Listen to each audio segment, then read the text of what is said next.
नमस्कार, बहुत बहुत स्वागत है आप सभी का क्लोजिंग कॉल में। आज निफ्टी की चाल आपको देखें तो आपको लग रहा है कि शायद इंडेक्स का मूव ही नहीं हो रहा है। एक रेंज में सुबह से जिस दबाव के साथ इंडेक्स खुला था निफ्टी, उसी के आसपास 10-20 पॉइंट्स ऊपर नीचे, लगभग 70 अंकों का दबाव वहां है। और बैंक्स में हालांकि जो शुरुआती दबाव था वहां से रिकवर हुए, लगभग 200-250 पॉइंट्स का दबाव आपको बैंक निफ्टी पर सुबह जब ट्रेड खुला था तब था, और अब रिकवर होकर सिर्फ 75 पॉइंट्स ही रह गए हैं। फेड का बड़ा इवेंट है, बॉन्ड यील्ड लगातार हम बात करें कि वहां पर बॉन्ड यील्ड बढ़ी है, जिसके चलते आपने बैंक निफ्टी स्टॉक्स पर भी दबाव देखा है। लेकिन आज क्लियरली आपको ट्रेड जो दिख रहा है उसमें क्रूड डेरिवेटिव्स के जो ट्रेड थे वहां पर ट्रेड दिखा। अगर आप सेक्टर के लास्ट से बात करें तो बड़ा प्रेशर ऑफ कोर्स आपको पीएसयू बैंक्स की तरफ से माउंट होता हुआ दिख रहा है, क्योंकि ग्लोबल बाजार से संकेत ऐसे नहीं थे, नैस्डैक नीचे था, इसलिए आईटी सेक्टर पर दबाव है। लेकिन आज के डेट में आपको पीएससी स्टॉक्स जो जितने भी गवर्नमेंट सरकारी स्टॉक्स हैं, चाहे पीएसयू इंफ्रा हो, रेल हो और पावर रिलेटेड स्टॉक्स हो, वहां पर मूव है, और जिसके चलते पीएसई इंडेक्स वहां पर तेजी है।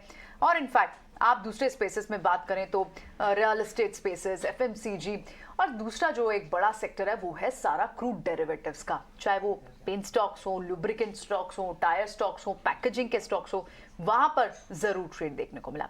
सो ओवरऑल एक रेंज में आपको निफ्टी दिखाई दिया, लेकिन बैंक स्टॉक्स इतना बुरा नहीं कर रहे हैं, उन्होंने अच्छी रिकवरी दिन भर में अटेम्प्ट की है। लेकिन good afternoon Mansi and Dimpy. एक पुल बैक लग रहा था कि शायद बाय ऑन डिप्स ही सुबह भी बाजार कह रहे थे हम, 2 दिन चल चुका था बाजार, थोड़ी बहुत तो आज प्रॉफिट बुकिंग लाजमी थी, लेकिन ज्यादा प्रॉफिट बुकिंग में नहीं आई, बहुत ही रेंज लल सा मार्केट था आज। एक्चुअली अगर आप उसको उल्टे तरीके से देखेंगे तो आज मार्केट ने जितना गैप डाउन किया था उसको भरने की कोशिश कर रहा है एक्चुअली में बाजार, अगर वैसे देखा जाए तो रिकवर हुए ही है। ये एक पहला पॉइंट है जो नोटिस है। लेकिन क्या भर पा रहा है अच्छे से, इसका जवाब है ना। भरने की कोशिश हो रही है, इसका जवाब है हाँ। मार्केट एक रेंज में आके फंसा हुआ है। रेंज क्यों है ये? इसलिए रेंज है क्योंकि इसके पीछे का बैकअप सपोर्ट बहुत स्ट्रॉन्ग है, जो मैं कई बार आपके सामने पहले भी दोहरा चुका हूं कि आपने बहुत मेहनत की है और उसके बाद अगर आपका रिजल्ट्स खराब आए तो आपको दुख बहुत होता है। लेकिन अगर बहुत मेहनत कर लें और उसके बाद रिजल्ट्स अच्छा आ जाए तो उसके बाद उसको हम अपना पक्की मेहनत या पक्का एक बेस समझ लेते हैं। कुछ इंडेक्स पे भी वही है। 18,000 43,000 मेहनत करके लेके आए हुए लेवल्स हैं, इसलिए बाजार इसको जल्दी छोड़ेगा नहीं। बाजार को बहुत बुरी खबरें लेके आनी होगी जब इन लेवल्स को तोड़वाना होगा और इसके नीचे स्लाइड करवाना होगा तेजी से। इसलिए मार्केट के पास 18,000 43,000 के दोनों अहम लेवल्स एज ए सपोर्ट काम करेंगे।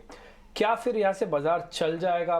तो उसका जवाब इसलिए ना है क्योंकि मार्केट के कुछ इंडिकेटर्स ऐसे हैं जो ये कह रहे हैं कि मार्केट थोड़ा अब चला हुआ है। सामने इवेंट है, आज कमेंट्री और दर दोनों आएंगी। दरें पता है मार्केट को, कमेंट्री नहीं पता मार्केट को।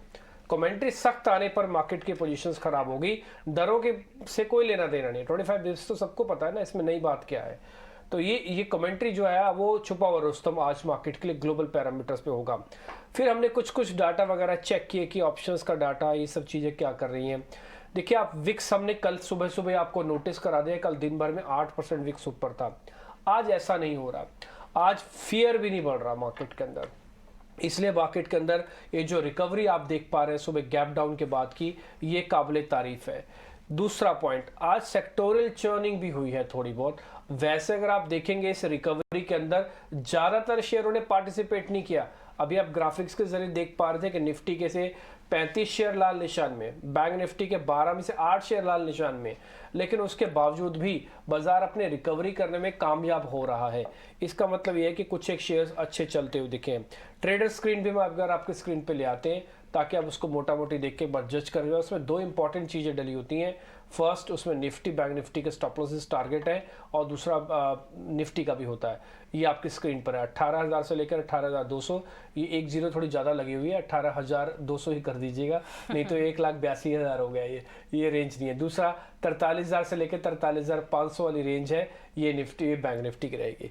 मानसी, अब मेहमान जुड़ चुके हैं, वैसे अच्छा लग रहा होगा 1,82,000 बैंक निफ्टी। काफी ऑप्टिमिस्टिक है हमारे प्रोड्यूसर और चलिए अच्छी बात है ये। लेकिन 18,200 के लेवल्स को इंपॉर्टेंट हर्डल लेवल के तौर पर हम मान रहे थे और कल हम आपको बता भी रहे थे कि यहाँ पे से सेंटिमेंट एक बार प्रॉफिट बुकिंग के नजर आ सकते हैं, क्योंकि एक बड़ा फैसला यूएस फेड अनाउंसमेंट आना है, उससे ठीक पहले सेंटिमेंट्स में प्रॉफिट बुकिंग दिख सकती है, जो कि दिखी भी। यहाँ से अब रिस्क रिवॉर्ड जो है वो फेवरेबल नजर आ रहा है। गिरावट में खरीदारी के मौके जरूर है बाजार में, मौके आपको बाजार देगा, बस यही शर्त है कि बाजार में जो स्टॉक्स हैं जो रियल लेवल्स पर या खबरों के दम पर एक्शन दिखा रहे हैं, उन स्टॉक्स पर नजर रखें, ब्रॉडर इंडेक्सेस पर नजर रखें, इंडेक्सेस को वॉच लिस्ट में रखें और वीकली एक्सपायरी का ध्यान रखें, क्योंकि वहां से वॉलेटिलिटी दिखेगी। आइए ये सारे के सारे टेक्निकल डिटेल्स पर भी बातचीत होगी हमारी टेक्निकल पैनल से, लेकिन एओएम कैपिटल से राजेश अग्रवाल हमारे साथ फंडामेंटल एक्सपर्ट जुड़ गए हैं, उनसे उनका बाजार पर नजरिया जानते हैं।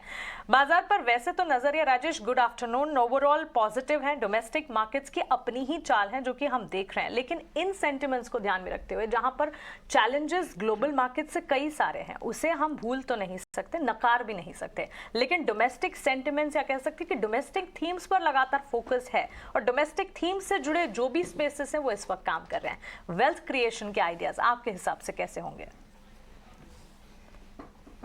गुड आफ्टरनून मानसी, प्रियंका, डिब्बे जी, सबको नमस्कार। आपने सही कहा कि बाजार इस वक्त इतनी चलने के बाद अगर आप एक दो दिन को नहीं देख करके थोड़ा सा लंबा देखो तो पिछले कुछ दिनों में 700-800 पॉइंट की रैली होने के बाद 18,150 18,200 के जो लेवल्स है उसे पार करने में थोड़ी सी दिक्कत महसूस कर रहा है। कारण है कि सारी नजरें इस पर फेड के जो भी कमेंट्री आएगी उस पर टिकी हुई है। अगर वहां से कोई भी ऐसा संकेत आता है कि आगे आने वाले दिनों में पॉज हो सकता है या कुछ भी, तो मुझे लगता है कि वहां से एक अच्छी खासी रैली हो सकती है। जैसे अभी डिप्टी कह रहे थे कि जो 25 बेसिस पॉइंट बढ़ेगा वो तो डिस्काउंटेड है बाजार में, तो मैं नहीं समझता कि 25 बेसिस पॉइंट आएगा तो बाजार कुछ भी रिएक्ट करेगा, क्योंकि जो भी रिएक्शन है ऑलरेडी आ चुका है।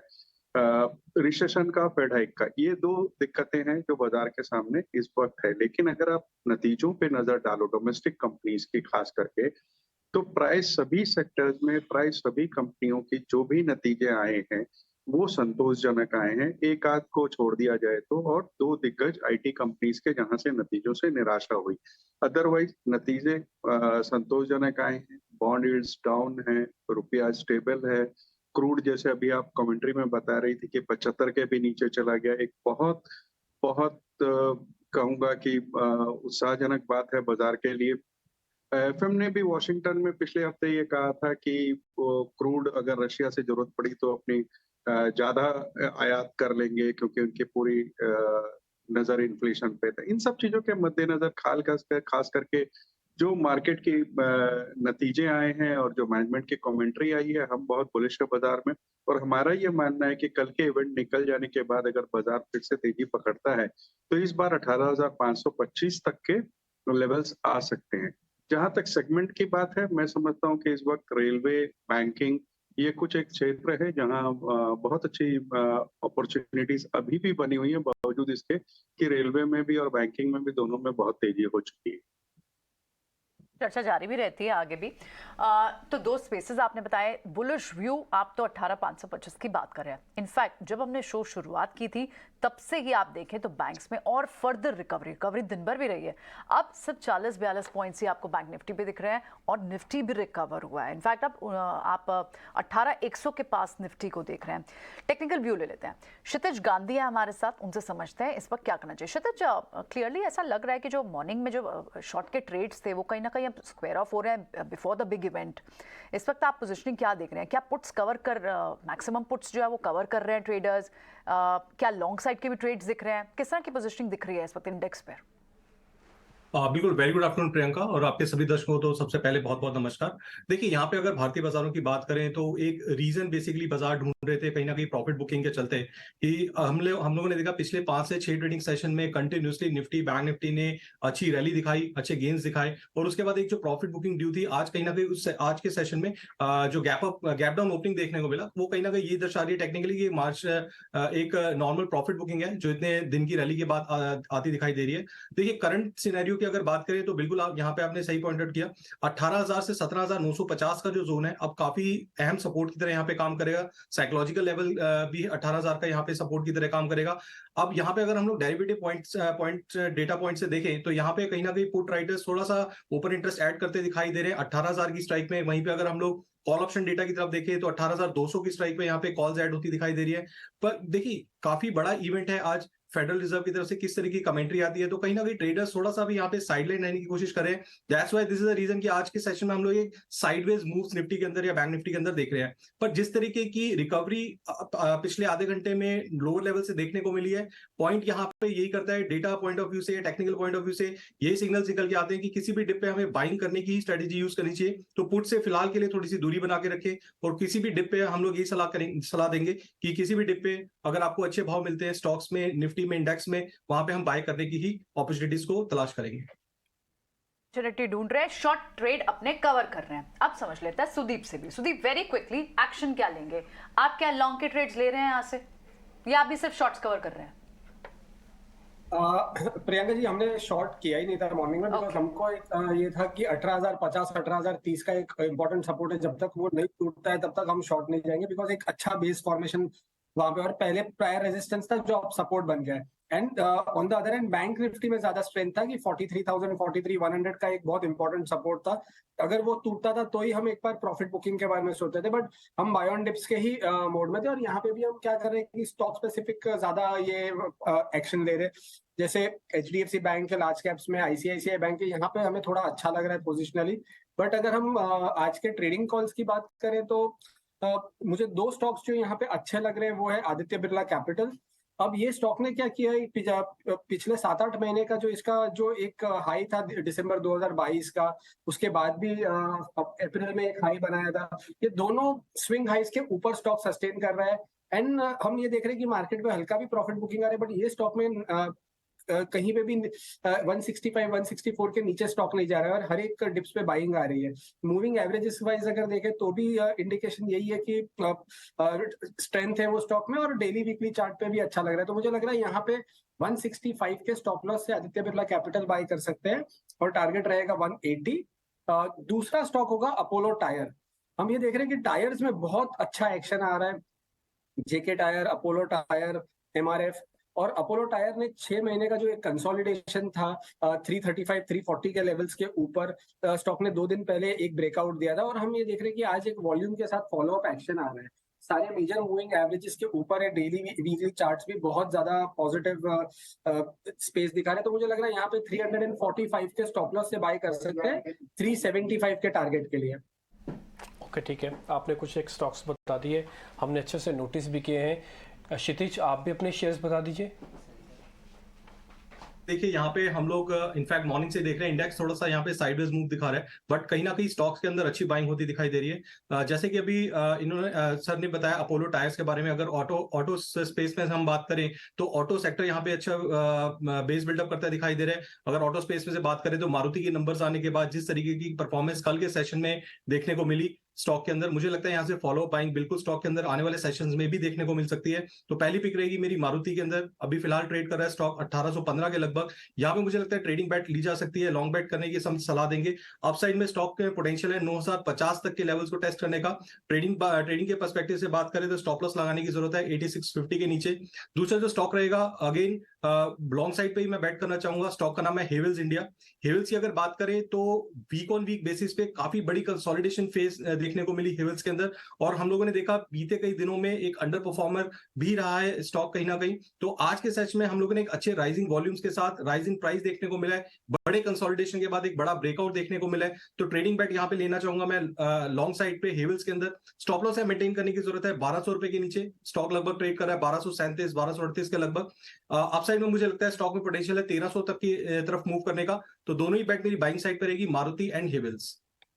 देखिए कॉल्स हमारे दोनों एक्सपर्ट्स की तरफ से और दोनों एक्सपर्ट्स का पॉजिटिव नजरिया ऑटो और ऑटो एंसिलरी पर बिल्कुल नजर आ रहा है, टायर स्टॉक्स इन पर्टिकुलर, और ये मजबूती आ रही है क्योंकि क्रूड करेक्शन भी एक बड़ा फैक्टर है इस वक्त। अगर आप देखेंगे कच्चे तेल की चाल में जो गिरावट देखने को मिली है उसके चलते टायर स्टॉक्स, पेंट स्टॉक्स हम देख रहे हैं अच्छी खासी मजबूती, और इसमें एविएशन को भी जोड़ना होगा। इंडिगो के चार्ट्स में भी अच्छी खासे एक्शन के साथ कामकाज देखने को मिल रहा है। सुदीप, एक बार इंडिगो के चार्ट्स और साथ ही पेंट पर अपना नजरिया बताएं। टायर स्टॉक्स पर आपने अपनी राय दी, लेकिन क्रूड करेक्शन के बेनिफिशियरी ये भी तो हैं। जी मानसी जी, अगर हम इंडिगो का एक बार चार्ट देखें तो ये जो न्यूज आई थी गो एयर की, तो उसके बाद आज ये स्टॉक ने गैप अप ओपन तो कर दिया है, बट ऊपरी स्तर से फिर से आज सेलिंग प्रेशर आ रहा है। तो मुझे लग रहा है एक बार 2180 2190 एक रेजिस्टेंस है जो फरवरी का एक स्विंग हाई है।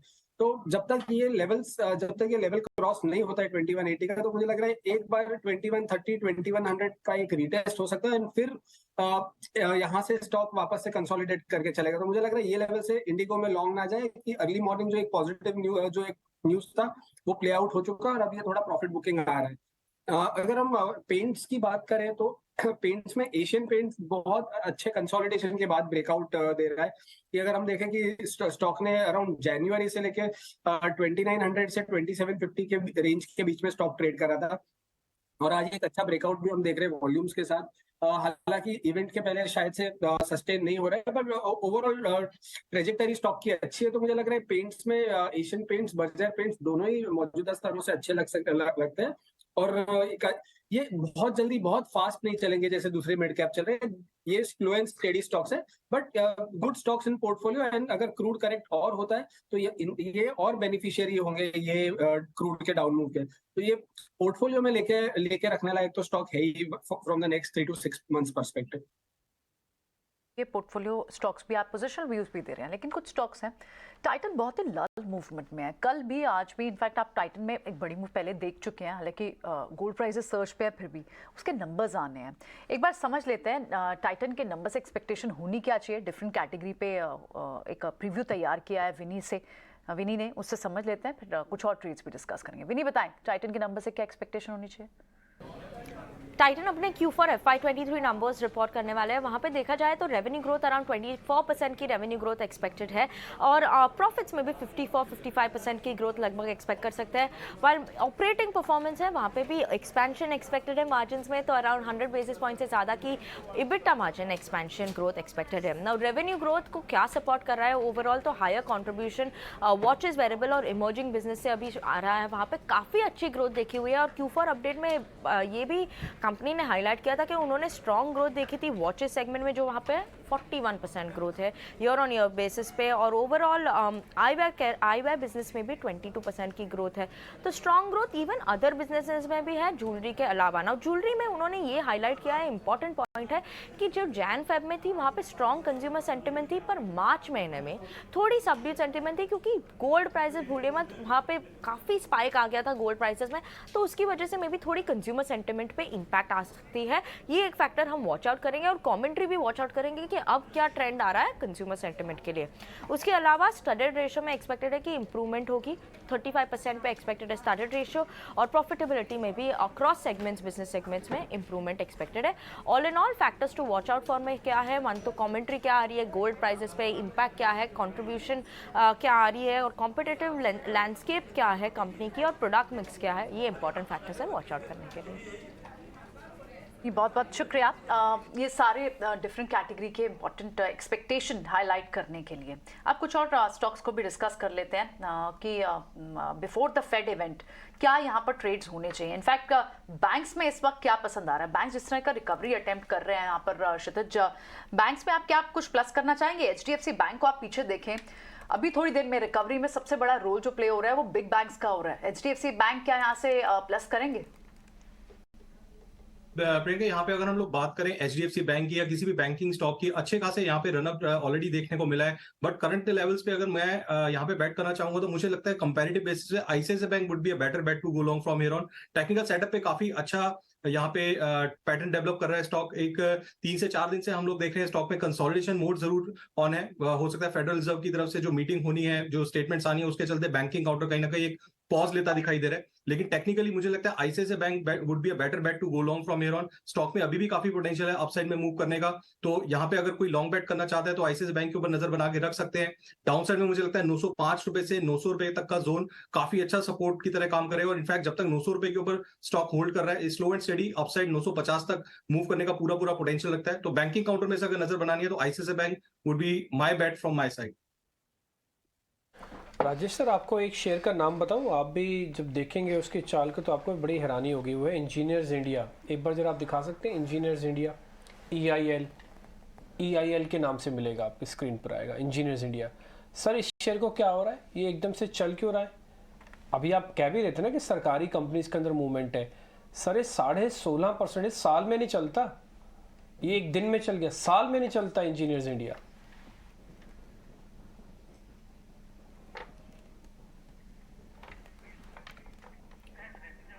राज सर सुनाई दिया आपको? आवाज आ रही थी मेरी? मेरे से है क्या?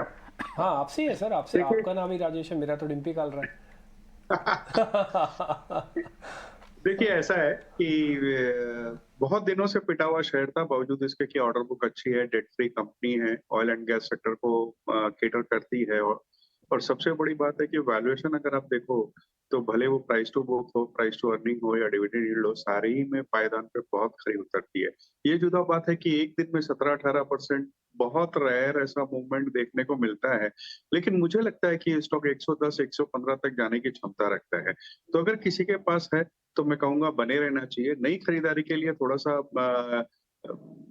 करेक्शन आए तो बिल्कुल एंट्री कर सकते हैं। लॉन्ग टर्म के लिए अच्छा है स्टॉक। अच्छा काउंटर है पोजिशनल या फिर लंबी अवधि के लिए आप इस स्टॉक में पोजीशंस बनाकर चल सकते हैं। मन्नापुरम फाइनेंस पर एक बड़ी खबर आती हुई दिखी, और आपको बता दें कि ईडी के सर्च ऑपरेशन के बाद मन्नापुरम फाइनेंस के स्टॉक प्राइस में खासी गिरावट देखने को मिली है।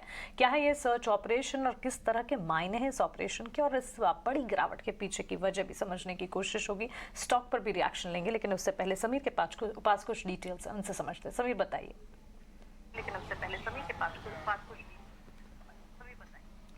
जी बिल्कुल, मन्नापुरम फाइनेंस लिमिटेड पे बड़ी कार्रवाई यहाँ पर इन्वेस्टिगेटिंग एजेंसी एनफोर्समेंट डायरेक्टरेट की तरफ से होती हुई दिखाई दे रही है। ईडी ने मन्नापुरम फाइनेंस लिमिटेड के कई ठिकानों पर इस वक्त तलाशी अभियान उसको शुरू किया है। कई जगह तलाशी ली जा रही है, और ये ना सिर्फ उसके रजिस्टर्ड ऑफिस पे बल्कि जो प्रमोटर के प्रीमाइसेस है वहाँ पर भी तलाशी ली जा रही है। आरोप ये है कि मन्नापुरम फाइनेंस लिमिटेड ने RBI की अनुमति के बिना और सही नियमों का पालन किए बिना ग्राहकों से 100 करोड़ रुपए से ज़्यादा ये राशि जुटाई है, और यही नहीं, जो KYC नॉर्म्स होते हैं उनका भी सही तरीके से पालन नहीं किया है। तो ये दो बड़े गंभीर आरोप मन्नापुरम फाइनेंस लिमिटेड पे लगे हैं, जिसके बाद ईडी की तरफ से ये बड़ा एक्शन होता हुआ नजर आ रहा है। केरल के तिरुसुरूर में ये कार्रवाई की जा रही है, जहां मन्नापुरम फाइनेंस लिमिटेड के अलग अलग जगहों पर ये तलाशी इस वक्त सर्च ऑपरेशन ईडी के द्वारा की जा रही है। इस पूरे मसले पर मन्नापुरम फाइनेंस लिमिटेड की तरफ से ये स्वीकार जरूर किया गया है कि हाँ, ये ईडी ने उनके जो जगह हैं उनके ठिकानों पर सर्च ऑपरेशन किया है, लेकिन मन्नापुरम फाइनेंस लिमिटेड पूरी तरीके से कोऑपरेट कर रहा है। जितने भी दस्तावेज मांगे जा रहे हैं एजेंसी द्वारा वो मुहैया कराए जा रहे हैं। तो ये एक बड़ी कार्रवाई यहाँ पर मन्नापुरम फाइनेंस लिमिटेड पे होती हुई नजर आ रही है। आपको ये भी बता दें कि जो प्रमोटर हैं मन्नापुरम के VP नंद कुमार, उनके भी ठिकानों पर यह सर्च ऑपरेशन ईडी ने किया है।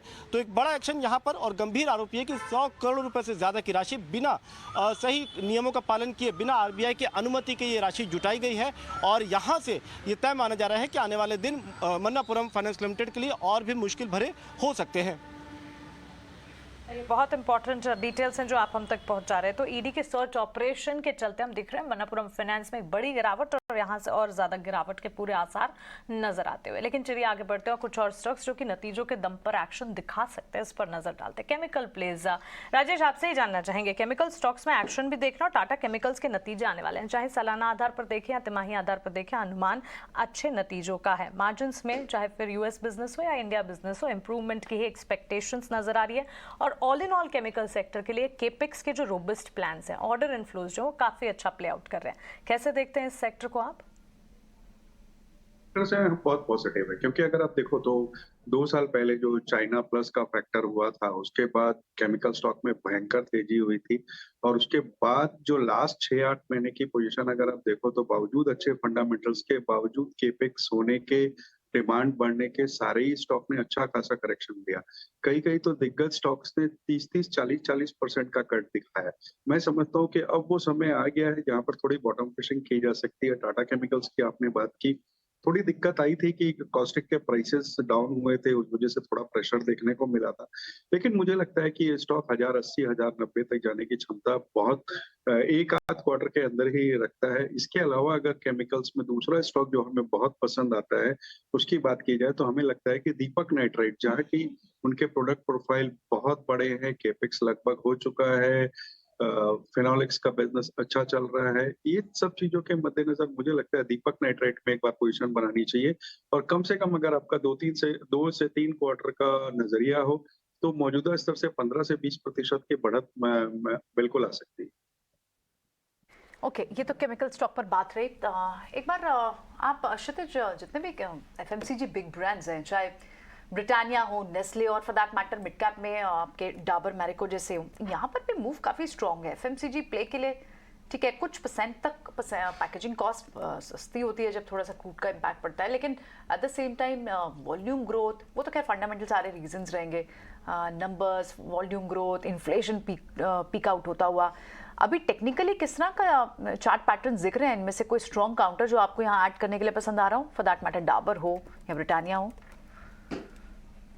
अगर हम लोग एफएमसीजी काउंटर की बात करें तो आपने बिल्कुल सही स्टॉक्स का नाम लिया, Dabur, Britannia, in fact Marico would be also looking good on to the charts. अगर हम लोग चार्ट पैटर्न की बात करें तो मैरिको ने आज अपने सभी मूविंग एवरेजेस के ऊपर यहाँ पे मोमेंटम कैच होता दिखाई दिया है। इनफैक्ट अगर हम लोग डेरिवेटिव पॉइंट ऑफ व्यू से भी देखें तो यहाँ पे जो 500 की स्ट्राइक प्राइस पे जहाँ पे कॉल ऑप्शंस पे काफी ज्यादा ओपन इंटरेस्ट था, वहां पे कहीं ना कहीं कॉल अनवाइंडिंग होती दिखाई दी है, which actually signals towards more upside from here on. तो अगर किसी को यहाँ पे एफएमसीजी काउंटर पे बैट करना है तो मैरिको के चार्ट्स काफी अच्छे डेवलप हो रहे हैं। दूसरी तरफ अगर हम लोग बात करें ब्रिटानिया ने आज अच्छा मोमेंटम पिक किया। बीते कई सेशन में हम लोगों ने देखा था स्टॉक में एक अच्छी खासी अपसाइड आई थी, बट कहीं ना कहीं वो फिजल आउट होती दिखाई दी है। बट जिस तरीके की पोजीशंस आज बनती दिखाई दे रही है स्टॉक के अंदर, तो ब्रिटानिया में भी एक अच्छा मोमेंटम आने वाले सेशंस में देखा जा सकता है। इमीडिएट हर्डल स्टॉक के अंदर देखने को मिलेगा 4600 का। एक बार स्टॉक 4600 के लेवल्स को डिसिसिवली ब्रेक करता है तो अपसाइड मूव चलता है 4850 की तरफ जल्दी मूव करता दिखाई देगा। तो एफएमसीजी काउंटर पे से दोनों स्टॉक्स के चार्ट अच्छे लग रहे हैं फिलहाल, मैरिको और ब्रिटानिया के। तो दीप, एक कंपनी के बारे में आपसे पता करना है, वैसे आपके भी में हो सकता है आपकी कंपनी की इन्वेस्टमेंट क्यों ना हो, MCX है उसका नाम, हाँ, मल्टी कमोडिटी एक्सचेंज। ये एक ब्रेकआउट कैंडिडेट तब्दील हो रहा है, आप देखेंगे, आप बताएंगे इसके अंदर कि ये शॉर्ट कर सकते हैं। मेरे को बहुत ज़्यादा खरीदने वाले शेयर रखने नहीं है, मेरे को एक हैज वाला शेयर भी चाहिए, टूटने वाला शेयर भी चाहिए, या फिर ऐसा सोच के रखिए कि मेरे को कुछ ना कुछ ऐसे शेयर चाहिए जहाँ से मैं शॉर्ट कर पाऊँ। MCX आपकी लिस्ट में आ रहा है तो बताइए, अगर नहीं आ रहा तो छोड़ देना सर, जोर जबरदस्ती नहीं है। काफी अच्छा स्टॉक पिक किया है। जिस तरीके का मार्केट्स में मोमेंटम है, हर तरफ यहाँ पे हम बाइंग साइड में ही बात कर रहे हैं। हर स्टॉक में हम लोग फिलहाल अभी अपसाइड रैली ही बात कर रहे हैं, बट कहीं ना कहीं ऐसे स्टॉक्स भी हैं जो ऊपरी स्तरों से फिसलते दिखाई दे रहे हैं, और MCX उनमें से एक स्टॉक है। एक्सपायरी से पहले ही हम लोगों ने देखा था स्टॉक में अच्छा खासा फॉल देखने को मिला था ऊपरी स्तरों से, और आज के सेशन में एक फ्रेश ब्रेकडाउन देखने को मिला स्टॉक के अंदर। अगर हम लोग टेक्निकली बात करें तो स्टॉक में एक बेरिश फ्लैग का ब्रेकडाउन आता दिखाई दे रहा है। इमीडिएट जो स्टॉक में टारगेट्स निकल के आ रहे हैं वो है 1350 तक के। एक बार वेट एंड वॉच की स्ट्रेटेजी यूज करनी पड़ेगी 1350, क्योंकि अगर एक बार 1350 के लेवल्स यहाँ पे स्टॉक ब्रेक करता है तो फिर फर्दर यहाँ पे सेल ऑफ प्रेशर देखने को मिल सकता है। तो MCX के ऊपर नजरिया काफी अभी फिलहाल तो मंदी की साइड ही है, तो यहाँ पे अभी किसी भी तरीके की बाइंग करने की अपॉर्चुनिटी से यहाँ पे हम लोग सलाह देंगे कि थोड़ा सा अभी साइडलाइन रहे MCX से तो ज्यादा बेटर रहेगा। राजेश सर, एक छोटा सा सवाल है मेरा, मेरे को अर्निंग्स छोड़ देनी है, मेरे को US से जो आ रहा है पॉइंट्स वो छोड़ देना है। आप बहुत बेहतरीन आपका हाउस एक रिसर्च रिपोर्ट निकालता है, रिपोर्ट आप सर बाद में छाप देना। क्या आप मेरे को एक शेयर बता सकते हो, रोज क्या पथापी से बचकर शांति से सुकून में हरिद्वार चला जाऊं शेयर को लेके, वहां से वापस आ जाऊं तब भी कोई तनाव ना हो? देखिए, ऐसा तो बोलना मुश्किल है क्योंकि equity as an investment risk तो रहता ही है, फिर वो चाहे दिग्गज कंपनी हो या मिड कैप, लेकिन वो तो रिस्क मैंने मान ही fundamentals- लिया, वो रिस्क तो ग्रांटेड है, फॉर ग्रांटेड। आप और मैं इस धंधे में 15 साल से है ना, फिर भी एक ऐसा शेयर जो आपको लग रहा हो कि हाँ ये ठीक ठाक सा शेयर है, मैं पता है उसकी वजह बता रहा हूँ। अभी इससे ऐसा क्या हो रहा है कि रिजल्ट्स इम्पैक्ट इतना फास्ट हो रहा है। आप इंजीनियर्स इंडिया भी आप खुद ही बता रहे थे, मैंने और आपने कई सालों बाद देखा होगा इंजीनियर्स इंडिया को 15% चलते हुए। इसलिए मैं ना ऐसे शेयरों में जाना नहीं चाहता। मेरे को थोड़ा स्टेबिलिटी वाला एक अच्छा शेयर, पैसा लगा के रखने वाला शेयर बता दो आप। देखिए, मुझे लगता है कि फंडामेंटली अगर कहा जाए तो जीएनएफसी इस वक्त ऐसा स्टॉक में लग रहा है कि जो थोड़ी सी मध्यम से लंबी अवधि के लिए रखा जा सकता है, जिसमें अगर आप देखो तो कंपनी का 50 से 60% मार्केट कैप कंपनी के पास कैश में है, जो कि एलिजिबल कर रहा है इस कंपनी को, जो अभी फिलहाल गुजरात की जो अनाउंसमेंट आई गुजरात पीएसयूज को लेके बायबैक स्प्लिट बोनस के लिए, उसे एलिजिबल कर रहा है। उसके अलावा अगर देखा जाए तो फर्टिलाइजर का एक बड़ा प्ले है, केमिकल का एक अच्छा खासा प्ले है। टीडीआई की इनकी कैपेसिटी 67,000 मेट्रिक टन पर एनएम की है, जो कि अपने आप में बहुत बड़ी है, और विश्व में कई कंपनियों ने टीडीआई बनाना बंद कर दिया है, जिसके कारण से इनको फायदा मिलता है। एसिटिक अच्छा खासा चल रहा है, डेट फ्री कंपनी है। वैल्यूएशन अगर आप देखेंगे तो 4-5 की पी पे ट्रेड कर रहा है, और दूसरे कंपनियों के, दूसरे जो पीयर ग्रुप कंपनीज है उससे बहुत सस्ते वैल्यूएशन है।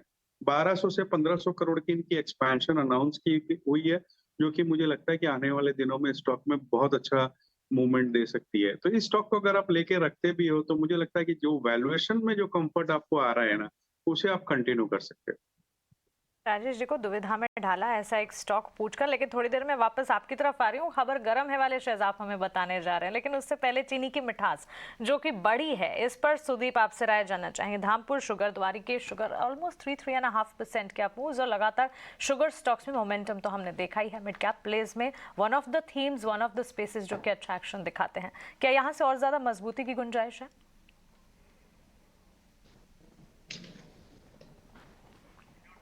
Sudeep, please unmute yourself. Sorry, Rampur sugar, ये द्वारिकेश शुगर और बलरामपुर चीनी, अगर ये तीन स्टॉक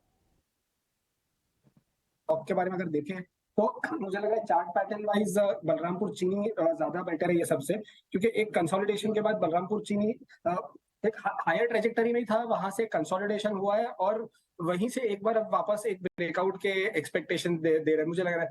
तो ये चार्ट ज्यादा बेटर है बलरामपुर चीनी का in terms of volume, in terms of participation, and मुझे लग रहा है ये सारे मूविंग एवरेजेस के ऊपर है। 200 डीए में शॉर्टेस्ट मूविंग एवरेजेस, जो ट्रेडिंग एवरेज जो होती है हमारी 20 एक्सपोनेंशियल मूविंग एवरेज, ये सबके ऊपर है। और एक कंसोलिडेशन के बाद आज मुझे लग रहा है कि फिर से लोअर लेवल से 400-405 का जो लेवल है वो एक स्टॉक एक स्ट्रॉन्ग सपोर्ट की तरह लेके वापस से रिबाउंड हो रहा है।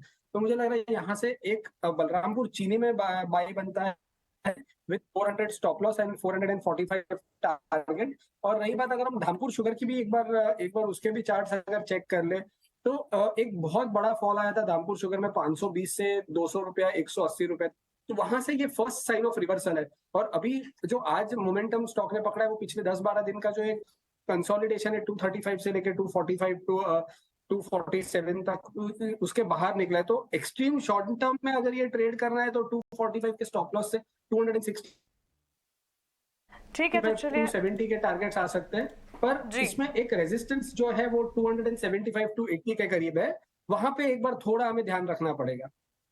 पसंद तो वैसे चीनी शुगर शेयरों में बलरामपुर चीनी है सुदीप की तरफ से। आइए, आप 3 बज गए, आप जानते हैं खबर गर्म है, यानी कि डीलिंग रूम में कौन से स्टॉक्स हैं जो कि गर्मा गर्म खबरें परोस रहे हैं। हमारे साथ डिम्पी है, डिम्पी बताएंगे खबर गर्म है शेयर्स। बताइए डिम्पी। 2 खबर हैं एक्चुअली। एक खबर तो पहले मैं आपको बता दूं, जो कल हमने दी थी आपको, गोदरेज प्रॉपर्टीज के नंबर अच्छे आने वाले, नंबर्स अच्छे आए हैं, शेयर चल भी रहा है। आज मार्केट के गिरते हुए में भी गोदरेज प्रॉपर्टीज आपको बकायदा हरे निशान में दिखेगा, तो ये तो हमारी खबर कंफर्म भी होगी, नंबर्स भी अच्छे आए, शेयर भी चल रहा है और खास कोई बड़ी दिक्कत भी नहीं हुई। अब आपको दूसरा एक और शेयर बता दें इसके नंबर्स आने कल, वो है टाटा पावर, उसके भी नतीजे अच्छे आ सकते हैं।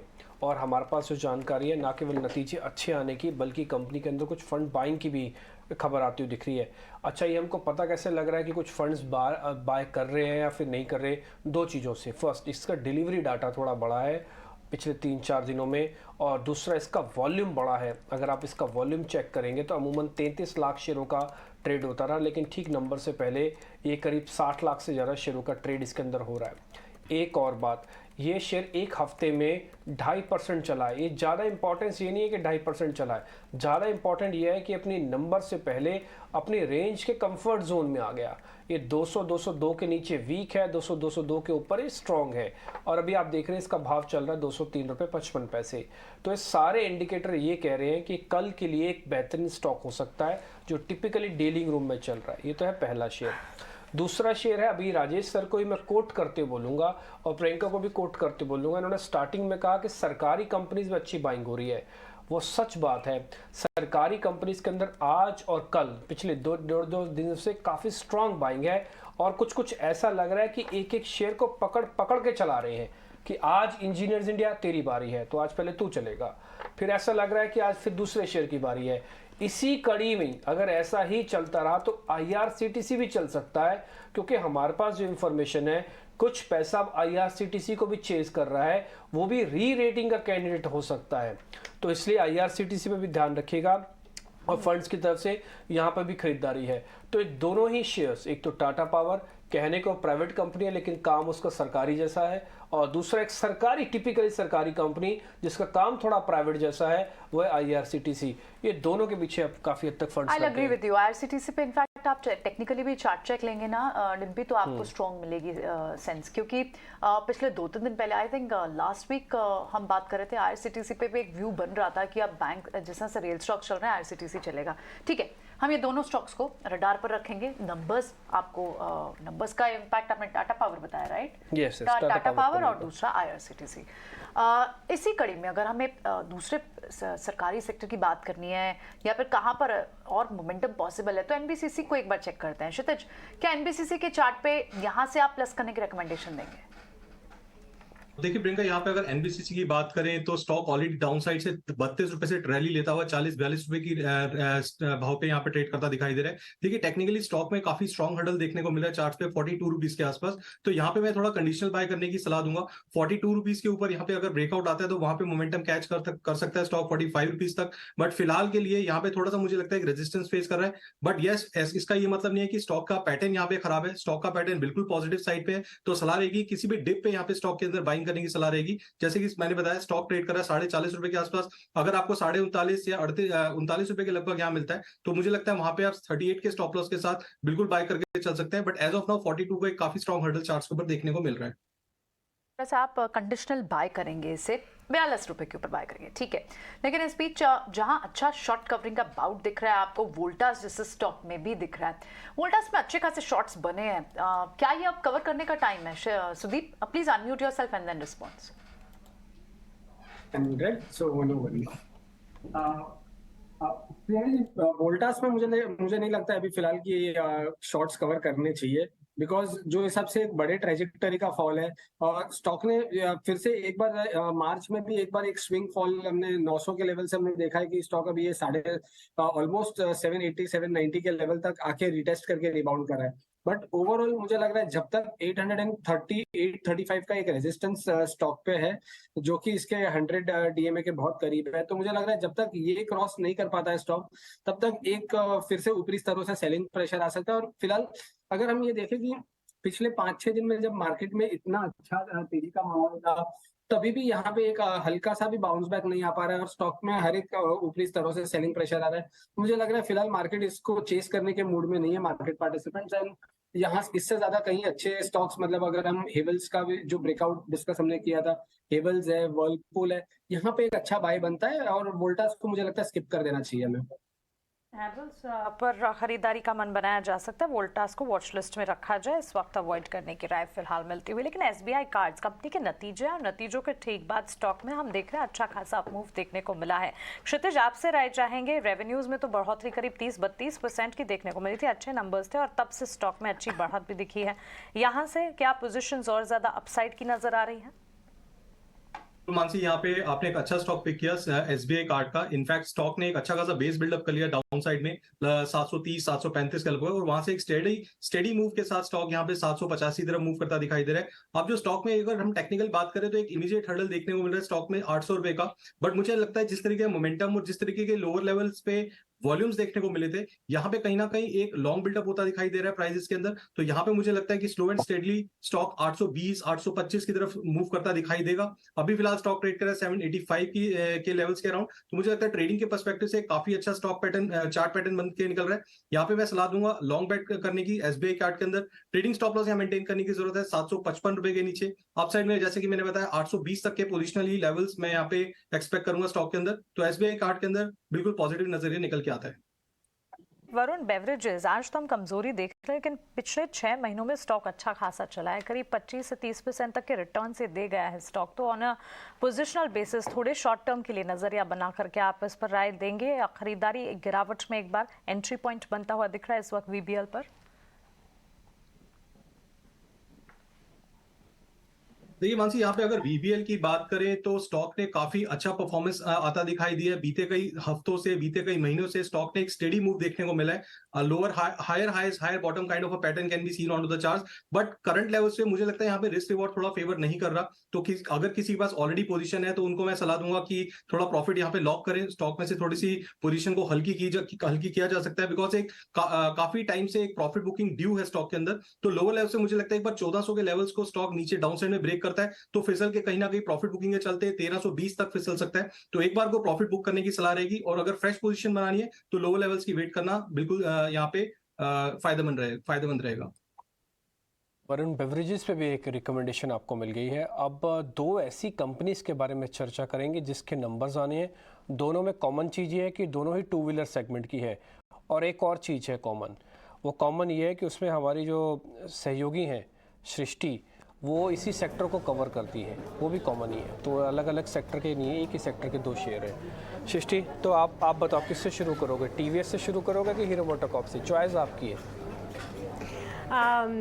टीवीएस मोटर्स से शुरू करते हैं, क्योंकि इस बार कंपनी के मार्जिन्स अगर हम देखें तो वो टीवीएस मोटर्स से इसलिए हम शुरू कर रहे हैं क्योंकि अगर तिमाही दर तिमाही देखें तो एक ट्रेंड और एक नंबर जो टीवीएस मोटर्स नहीं छोड़ता है वो है उसका मार्जिन फिगर।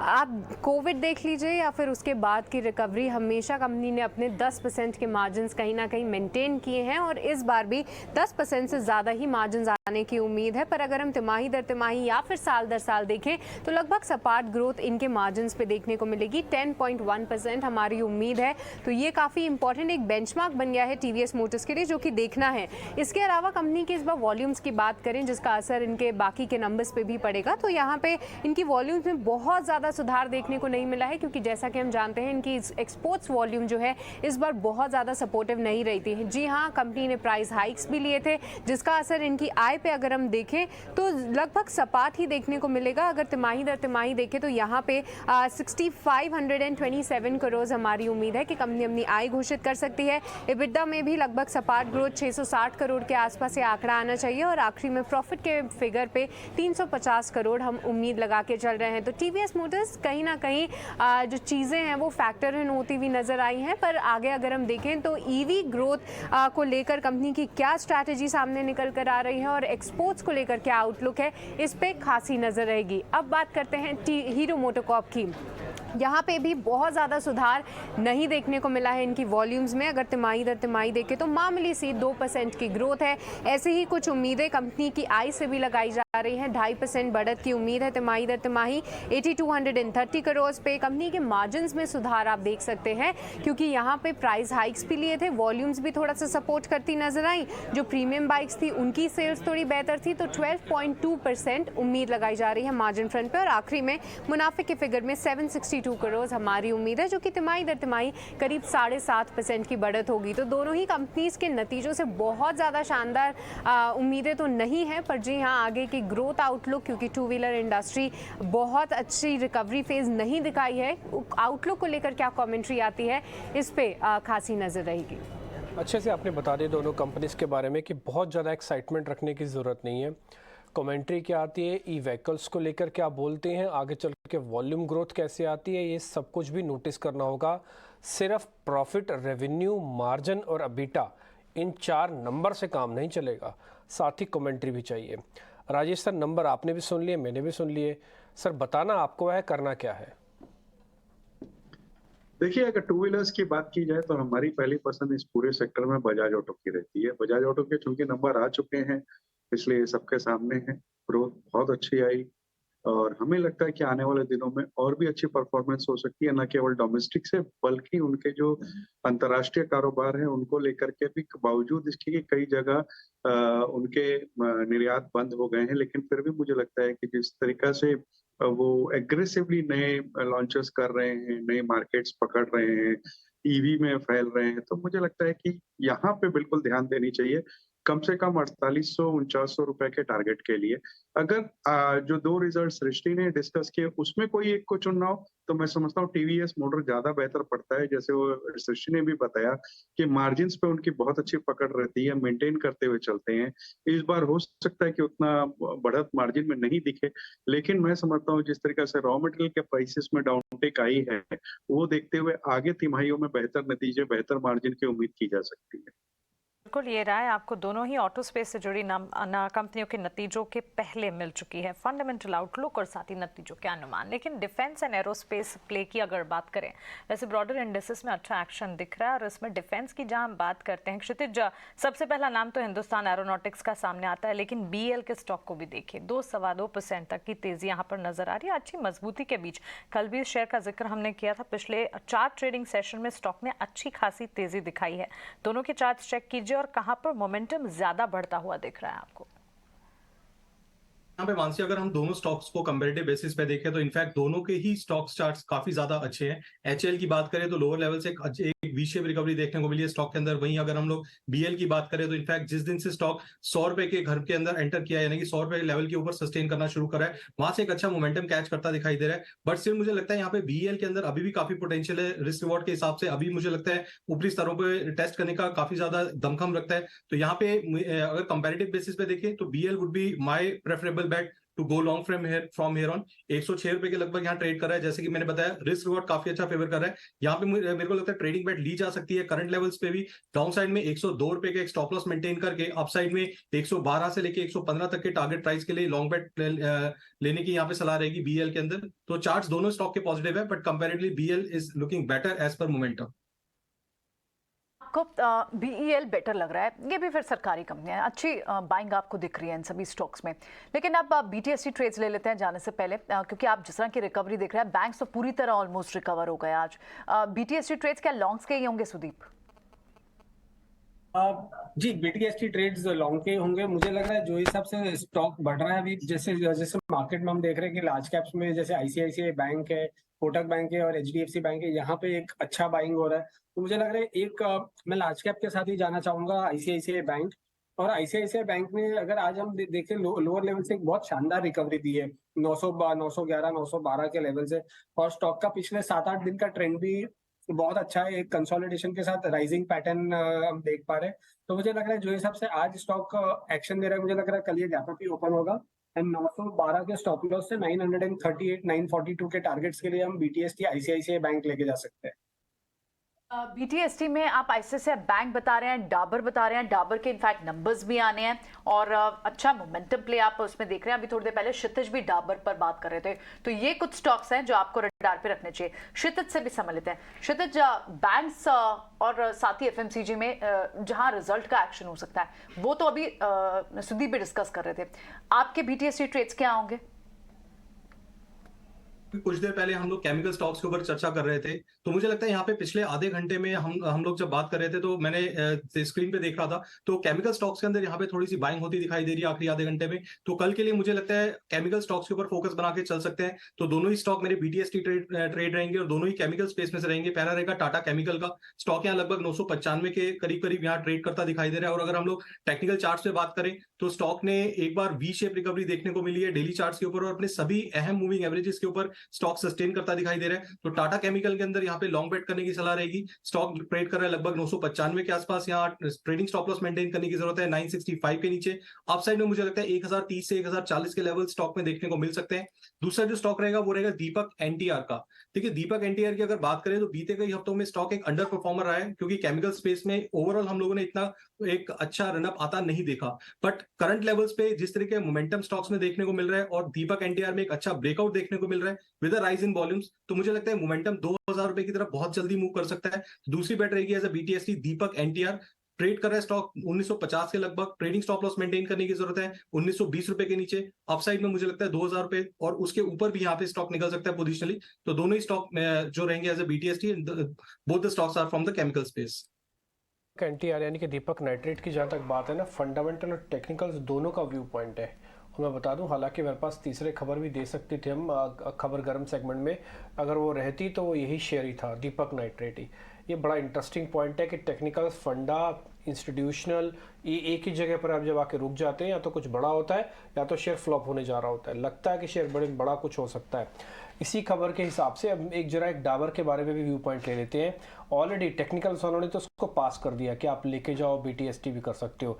रिजल्ट्स आ रहे हैं, एक बार जरा विनी से समझ लेते हैं, फिर राजेश सर भी अपनी मोहर लगा देंगे इस पे करना क्या है। राजेश सर, जरा आप और मैं सुनते हैं कि डाबर के नतीजे कैसे आ रहे हैं। विनी मेरी सहयोगी जुड़ रही है, विनी बताएं आप।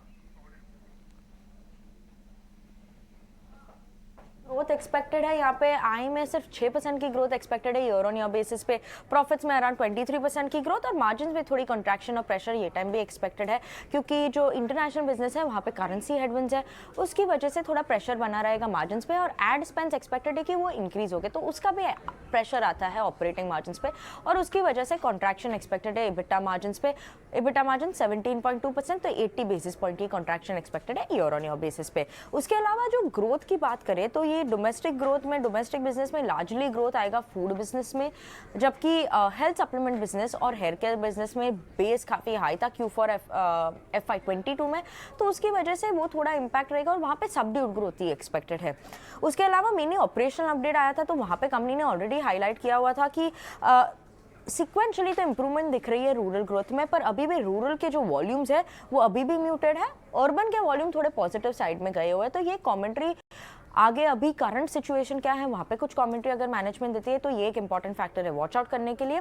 उसके अलावा इंटरनेशनल बिजनेस का क्या आउटलुक है वो एक फैक्टर भी हम ध्यान रखेंगे। आउटलुक क्या है ज्यूस कैटेगरी में, एड स्पेंस की क्या उनकी प्लानिंग है, आगे जाते हुए भी एड स्पेंस इंक्रीज हो गए कि अब स्टॉप हो जाएगा, तो वो एक फैक्टर है, हम वॉच आउट करेंगे।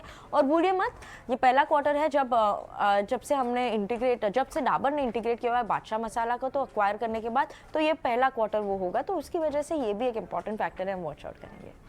बिल्कुल नहीं भूलेंगे कि एक्विजिशंस के बाद का ये पहला क्वार्टर है जो बादशाह मसाले इन्होंने खरीदे हैं। राजेश सर बताइए जरा क्या करना चाहिए।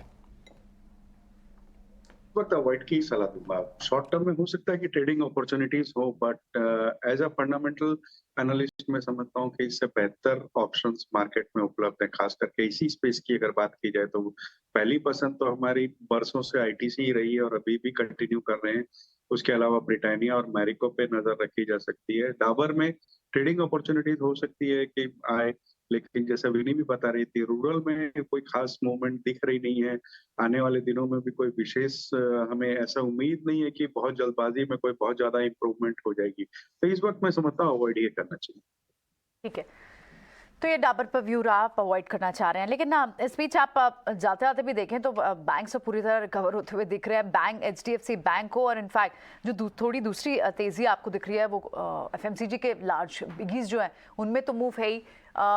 ऑटो स्पेस के स्टॉक्स लाइक टाटा मोटर्स में भी एक अच्छी स्ट्रेंथ दिख रही है इस वक्त। टाटा मोटर्स क्षितिज ऑलरेडी एक अच्छा काउंटर है, मूव दिखी है, लेकिन थोड़ी से ब्रीदर ले रहा था स्टॉक। अब फिर से क्या ये अप ट्रेंड में है? टाटा मोटर्स पर क्या व्यू बनेगा? स्टार्ट ऑफ द शो मैंने बताया था कि मारुति मेरी आज की पिक थी ऑटो स्पेस पे, सो ओवरऑल मेरा नजरिया काफी ज्यादा पॉजिटिव है ऑटो स्पेस में से। तो टाटा मोटर ऑलरेडी देखिए यहाँ पे एक रनअप रैली ले चुका है। डाउन साइड में स्टॉक ट्रेड किया करता था 450 के करीब, वहां से एक अच्छा खासा सपोर्ट लेने के बाद स्टॉक अभी 485 के लगभग ट्रेड कर रहा है। बट एज ऑफ नाउ मुझे लगता है काफी स्ट्रॉन्ग हर्डल यहाँ पे फेस कर रहा है, 500 रुपए 495 रुपए के लगभग काफी स्ट्रॉन्ग हर्डल है। तो रिस्क रिवॉर्ड यहाँ पे अभी फिलहाल के लिए फेवर नहीं कर रहा। किसी भी दिन यहाँ पे स्टॉक में अगर प्रॉफिट बुकिंग देखने को मिलती है और स्टॉक अगर मिलता है 465 470 के आसपास, तो वहां पे कहीं ना कहीं रिस्क रिवॉर्ड एक फेवर करेगा। बट स्टिल जिन लोगों के पास ऑलरेडी पोजीशन है उन पोजीशन में मैं सलाह दूंगा कि बने रहे। अभी भी स्टॉक में पोटेंशियल है अपसाइड में मूव करने का, बट फ्रेश पोजीशन के लिए थोड़ा सा स्टॉक में डाउनसाइड की वेट करें प्रॉफिट बुकिंग का, और किसी भी अच्छे लेवल्स पे मिलता है स्टॉक वहां पे आप बाइंग करने की चेष्टा करें। सुदीप, ONGC को शॉर्ट करके जा सकते हैं क्या? एक मिनट, हाँ बिल्कुल 1 मिनट का, आप 2 मिनट लीजिए। डिम्पी जी, ओएनजीसी को मैं शॉर्ट नहीं करूंगा क्योंकि इसका ओवरऑल ट्रेजेक्टरी बहुत पॉजिटिव है। अगर हम देखें तो पिछले काफी महीनों से अक्टूबर 2022 से lower higher top higher bottom बना रहा है। ऑल्दो बीच बीच में थोड़े फॉल्स आ जाते हैं, कहीं पे कुछ ये न्यूज आ जाती है जो रेगुलेटरी न्यूज है, पर मुझे लग रहा है ओवरऑल ये स्टॉक में तेजी बनी हुई है। आज भले एक दिन ये चल नहीं रहा है, 1.5-2% नीचे है, बट कल बहुत स्ट्रॉन्ग कैंडल का क्लोजिंग था और आज इनसाइड बार बना रहा है। बट जब तक ये कल वाली जो कैंडल है और 159 का जो लो है, ये जब तक 159 158 के नीचे सस्टेन नहीं करता है स्टॉक, मुझे नहीं लगता है हमें इसे शॉर्ट करके जाना चाहिए। एक दो दिन इसको छोड़ देना चाहिए, मतलब एक बार कंसोलिडेट हो जाने दीजिए उसको, और 163 164 के ऊपर दोबारा निकलता है तो 160 के स्टॉप लॉस से ये फिर से 170 172 की एक चाल और चल सकता है। एक स्टॉक बस डिब्बी यहाँ हाईलाइट करना जरूरी है। आज सुबह मॉर्निंग शो में ओपनिंग ट्रेड में हम बात भी कर रहे थे कि बजाज इलेक्ट्रिकल्स में पिछले 2-3 दिन से अच्छी खासी मूव है, और इनफैक्ट इस पर अजय भी बात कर रहे थे कि ये स्टॉक कहीं ना कहीं अब क्योंकि इसी स्पेस के जो दूसरे स्टॉक्स हैं उनमें अच्छी मूव आई है, पॉलीकैप जैसे, इसमें एक रनअप रहता था, कैचअप होना बाकी था। आज आप दिन में ही देखें तो इसमें अब भी 4% की मूव है और अपने डेज हाई के आसपास ही ट्रेड कर रहा है। तो ये स्टॉक एक था जिसे हाईलाइट करना जरूरी है। बजाज इलेक्ट्रिकल्स इन लेवल पर भी अगर किसी ने नहीं अब तक प्लस किया हो, अभी तो खैर रनअप शुरू ही हुआ है, क्या सलाह रहेगी सुदीप? एंट्री लेवल क्या देखेंगे? अगर बजाज इलेक्ट्रिकल्स का अगर हम किसी ने नहीं अभी तो ऑलमोस्ट अगर हम देखें तो ये पिछले अराउंड जुलाई 2022 से 1250 और 1020 के रेंज में एक कंसोलिडेट कर रहा है और ओवरऑल अप ट्रेंड में, तो मुझे लग रहा है यहाँ पे ही हम बाय कर सकते हैं। और एक डिप के लिए अगर 1160 1150 के आसपास की एक अगर डिप आती है 200 डीएमए की तरफ और एक बार, तो वहां पे भी उसको ऐड कर सकते हैं। बट ये पोजिशनल ट्रेड रहेगा 1130 के स्टॉप लॉस के साथ, अराउंड 1350 और 1400 के टारगेट्स, क्योंकि ये अभी फ्रेश चाल चलना चालू हुआ है। तो मुझे लग रहा है या करंट लेवल पे लेके एक खाली 200 डीएमए के रिटेस्ट के लिए हम उसको एवरेज करने के लिए छोड़ सकते हैं, पर ओवरऑल मुझे लग रहा है ये 1350 1400 तक जा सकता है ये स्टॉक। खैर मार्केट बंद होने में सिर्फ 4 मिनट रह गए, तो इसलिए आप ज़्यादा स्टॉक्स के खरीदा बिक्री मत कीजिएगा, थोड़ा शांति से देखिए आज कहाँ पे गलती हुई, कौन से शेयर हमने आज अच्छे पकड़े, हमसे क्या आज ट्रेडिंग की, हमारी क्या खूबी रही, सब कुछ चेक करने का समय है इस समय। 3-4 मिनट शांति के रखिए। बस एक शेयर मैं राजेश सर से पता कर लेता हूँ फंडामेंटली, हाँ आप ले ना लें आपका फैसला है। राजेश सर, कंटेनर कॉरपोरेशन को देख के आपको लगता है कि इसको बाय कर लेना चाहिए यहाँ पे, या फिर अभी थोड़ा रुक जाए इसमें? देखिए, कंटेनर कॉरपोरेशन में हम बहुत बुलिश हैं, यहाँ पर बिल्कुल बाइंग करनी चाहिए। टारगेट 700 के ऊपर का है। 84 आईआरडीसी और सीएफएस के साथ 70% रेलवे की मार्केट शेयर इनके पास है, रेलवे लॉजिस्टिक का। अगर जेएनपीटी और वेस्टर्न डीएफसी आगे आने वाले दिनों में पूरा हो जा रहा है तो उसका भी एक बड़ा फायदा इनको होगा, जहां वॉल्यूम ग्रोथ देखी जाएगी। दूसरे जो रोड लॉजिस्टिक्स है वो कन्वर्ट हो रहा है रेलवे लॉजिस्टिक में, जिसका भी इनको फायदा आने वाला है। 4000 करोड़ के आसपास कंपनी में इस वक्त कैश पड़ा हुआ है, और जो ये एक्सपेंशन की बात कर रहे हैं वो इंटरनल एक्वायरल से हो जाएगा। 22-23 की पी पे ट्रेड करता हुआ स्टॉक मुझे लगता है कि एक अच्छा खासा अपसाइड यहाँ से दे सकता है। आपकी इसमें हाँ है। अब 2 मिनट रह गए मार्केट बंद होने में, सीधा मानसी के पास चलते हैं। वो आपको वॉल से यानी कि बड़ी स्क्रीन से आपको ये दिखाने वाली है कि आज की क्लोजिंग कैसे हो रही है। मानसी। बिल्कुल, तो देखिए 18,200 के हर्डल के पार से कह सकते हैं मार्केट एक बार जो है निचली तरफ प्रॉफिट बुकिंग का फेज देख रहा है। और इनफैक्ट अगर आप देखें ये प्रॉफिट बुकिंग बिल्कुल लाजमी भी थी। आज सुबह हमने संकेत भी दिए थे कि कॉशियस आउटलुक बाजार पर आपको बनाना चाहिए। बाजार ने दिन भर में अपने आप को संभालने की भी कोशिश की और सेकेंड हाफ में अगर आप देखें तो बैंक्स फाइनेंशियल्स काफ़ी हद तक संभलते हुए भी दिखे और थीम्स कई सारे रहे। इनफैक्ट ब्रॉडर इंडेक्सेस की अगर बात करें, ब्रॉडर इंडेक्सेस में इस वक्त हमारे निशान के साथ ट्रेड्स देख रहे हैं। निफ्टी ऑफ कोर्स एक टाइट रेंज में ही दिन भर काम करता रहा, लेकिन इसके अलावा कई सारे स्टॉक स्पेसिफिक मूव्स थे और आज थीम्स थे जो प्ले आउट कर रहे थे। क्रूड करेक्शन का थीम था जिसके चलते हमने देखा paint stocks, tyre stocks, aviation place में अच्छा खासा एक्शन देखने को मिला। ये सारे के सारे स्टॉक्स में अच्छी मजबूती थी और इनफैक्ट टायर स्टॉक्स में जो रैली थी वो दिन की शुरुआत से ही बढ़ती चली गई और कई सारे स्टॉक्स थे, सीएट, जेके टायर, अपोलो टायर, जहां पर अच्छे खासे एक्शन के साथ मूव्स ऑन पॉजिटिव फ्रंट देखने को मिले। इसके अलावा बीएचईएल के स्टॉक प्राइस को देखें, मिड कैप में टॉप गेनिंग मोमेंटम मोमेंटम अगर किसी स्टॉक में था तो वो BHEL में था। 7% तक की तेजी BHEL के स्टॉक प्राइस में हमने देखी और आपको बता दें 26% गेन्स ये स्टॉक ने एक महीने में दिखाए। तो एक बड़ा मूव है जो कि डेवलप हो रहा है, तेजी और ज्यादा बढ़ने की ही आसार यहाँ से नजर आ रहे हैं हमारे एक्सपर्ट्स को। रेलवे स्टॉक्स में लगातार जो तेजी है वो तेजी कायम है और आज भी हमने देखा IRFC, RVNL जैसे चार्ट्स जो कि काफी अच्छा एक्शन दिखा रहे थे और साथ ही अनुमान ये भी था हमारे सेगमेंट्स में कि IRCTC के चार्ट्स पर भी नजर रखनी चाहिए, वहां पर भी अच्छे खासे एक्शन के साथ 10% की तेजी RVNL के चार्ट्स में लगातार दिन ब दिन हम देख रहे हैं। कल RVNL के मैनेजमेंट से बात भी की थी, उनका नजरिया पॉजिटिव था और आज आप देखिए ये स्टॉक पर जो मोमेंटम है वो लगातार कायम देखने को मिल रहा है। इसके अलावा चीनी शेयरों की मिठास लगातार बढ़ती हुई दिखी। धामपुर शुगर, बलरामपुर चीनी, द्वारिकेश शुगर यहाँ पर अच्छे खासे एक्शन के साथ। मिड कैप में ये भी थीम था जो कि अच्छा खासा प्ले आउट कर रहा था। अब आइए लार्ज हैवी वेट्स में कहां पर टॉप कंट्रीब्यूशन दिख रहा था उस पर नजर डाल लेते हैं। हमने देखा ITC, नेस्ले, कंजम्पशन थीम थी। इनफैक्ट सेक्टर स्पेसिफिक चाल तमाम सेक्टर तमाम पॉकेट्स में आज कॉशियस ट्रेंड था, लेकिन कंजम्पशन प्ले में FMCG में एक्शन देखने को मिल रहा था। पेंट स्टॉक्स में एशियन पेंट्स जैसे हैवी वेट्स में अच्छा खासा एक मजबूती के साथ ट्रेड देखने को मिला। टाटा मोटर्स के चार्ट्स पर भी नजर बनाए क्योंकि अच्छी खासी तेजी ऑटोमोबाइल और साथ ही ऑटो एंसिलरी में नजर आ रही थी। ऑटो स्टॉक्स में भी लगातार एक बिल्टअप होता हुआ नजर आया। HDFC बैंक अच्छी मजबूती के बीच ट्रेड्स देखने को मिले। ITC के स्टॉक में लगातार हम देख रहे हैं दिन ब दिन एक मजबूती का ट्रेंड जो डेवलप होता हुआ नजर आ रहा है। लूजिंग कैंडिडेट्स में रिलायंस ने आज बाजार को सपोर्ट करने का काम नहीं किया, बिकवाली का दबाव देखने को मिला। ड्यूरिंग द क्लोजिंग भी आप देखेंगे गिरावट के साथ बिकवाली जो है ऑलमोस्ट 1% तक की यहाँ पर देखने को मिल रही है। इसके अलावा TCS, L&T, इन्फोसिस और एक्सिस बैंक जैसे स्टॉक्स भी इसी लिस्ट में शामिल रहे जहां पर गिरावट हावी होती रही। कल नतीजों की अगर बात करें, रिजल्ट सीजन चल रहा, कई सारी कंपनियों के नतीजे एक एक आना शुरू हो चुके हैं। HDFC लिमिटेड के नंबर्स आएंगे। ऑटो स्पेस की 2 कंपनियां, दिग्गज कंपनियां HDFC, हीरो मोटो और साथ ही TVS मोटर्स के नंबर्स होंगे और साथ ही FMCG प्ले में डाबर के नतीजे होंगे जिस पर खास तौर से आपको नजर रखनी होगी।